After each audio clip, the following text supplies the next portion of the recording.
This story is titled, Reggie's Hilarious African Safari Adventure. Reginald, Reggie, Fitzwilliam Pomeroy was a man whose idea of roughing it was when the hotel minibar ran out of small batch gin. His khaki safari suit, purchased from a bespoke tailor on Savile Row, was so stiff it could have stood in the corner by itself. He was on his first, and, he had already decided, last safari in the heart of the Mboto Valley.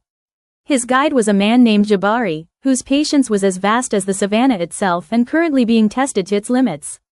Jabari, my good man. Reggie boomed, adjusting his pith helmet. Are you quite sure this is the prime viewing spot? The sun is dreadfully sunny. Patience, Mr. Reggie, Jabari said, not taking his eyes off the waterhole. The animals do not run on a schedule. Just then, a magnificent lion with a glorious mane ambled out of the brush and began to drink.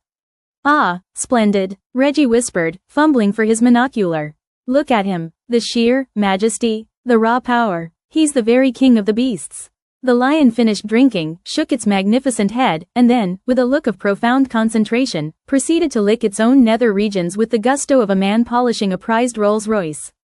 Reggie's jaw dropped. I say, that's rather undignified. Even kings have itchy bits, Mr. Reggie, Jabari said solemnly. Reggie was still recovering from this blow to regal prestige when a tower of giraffes arrived, their necks swaying like elegant cranes. Now, this is more like it, he murmured. Such grace, such lofty contemplation. The largest giraffe bent its incredible neck to drink, its legs splayed in a comically awkward stance. As it lifted its head, it let out a deep, guttural belch that echoed across the waterhole, followed by a long, sticky strand of saliva that dangled from its lip like a misplaced necklace. Good heavens, did it just belch? Reggie asked, aghast. Digestive issues, Jabari explained. All that acacia leaf. Very gassy. Before Reggie could process this further, a herd of warthogs trotted into view, snuffling and grunting. They were, by any objective measure, magnificently ugly. By Jove, they're hideous. Reggie exclaimed. Look at those faces. It's as if they were designed by a committee that argued the entire time.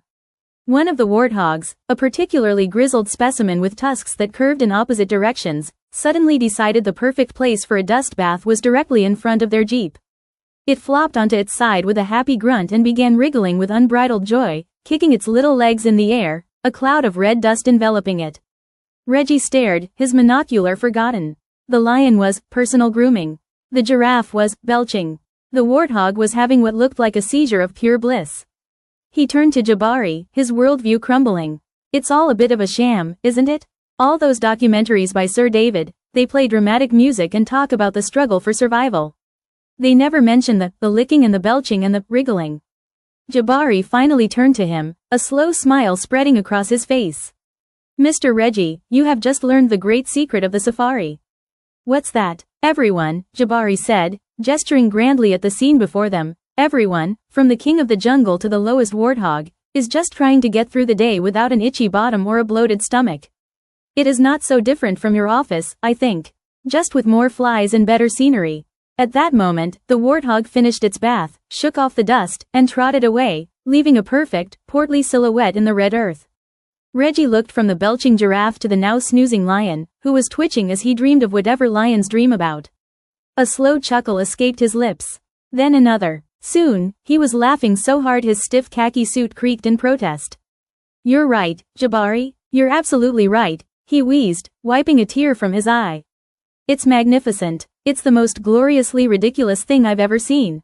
Tomorrow, I want to see a hippo pass gas. I've heard stories. Jabari nodded, starting the jeep. We will try, Mr. Reggie. But we must be patient. The hippo, he does not perform on command. Of course, Reggie beamed, settling back into his seat, a changed man. One must have standards, after all.